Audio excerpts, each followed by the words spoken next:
স্বামী স্ত্রীর 3 জায়গায় চুমু দিলে স্বামী সম্পদশালী হবে এবং ওই সংসারে আল্লাহ তাআলা সংসারে বরকত এবং রহমত নাজিল করে দিবেন। আমরা বর্তমানে লজ্জার কারণে এই বিষয়গুলো জানি না, তবে আম্মাজান আয়েশা রাদিয়াল্লাহু তাআলা আনহা থেকে আমরা অনেক হাদিস পেয়েছি। ঘরোয়া যে হাদিসগুলো নবীজি সাল্লাল্লাহু আলাইহি ওয়াসাল্লাম আমাদেরকে জানিয়ে দিয়েছেন, এ টু জেড কোন জায়গায় কি করতে হবে আমাদেরকে নবীজি সাল্লাল্লাহু আলাইহি ওয়াসাল্লাম শিক্ষা দিয়েছেন। একজন স্বামী তার স্ত্রীর সাথে কেমন ব্যবহার করবে এটাও নবীজি সাল্লাল্লাহু আলাইহি ওয়াসাল্লাম আমাদেরকে শিক্ষা দিয়েছেন। সালমান ফারসি রাদিয়াল্লাহু তাআলা আনহুকে একবার এক ইহুদি জিজ্ঞেস করেছেন, তোমাদের নবী কি তোমাদেরকে সবকিছু শিক্ষা দেয়?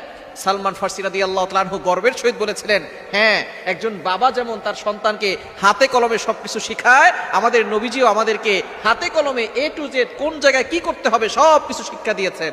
আপনি টয়লেটে বসে কিভাবে পরিষ্কার পরিচ্ছন্নতা অর্জন করবেন অথবা কাবা শরীফের ঘরের ভিতরে ঢুকে কিভাবে নামাজ পড়বেন সবকিছু আমাদেরকে নবী সাল্লাল্লাহু আলাইহি ওয়াসাল্লাম শিক্ষা দিয়েছেন। এজন্য স্বামী স্ত্রীর ভিতরে যাতে করে মিল মহব্বত হয়,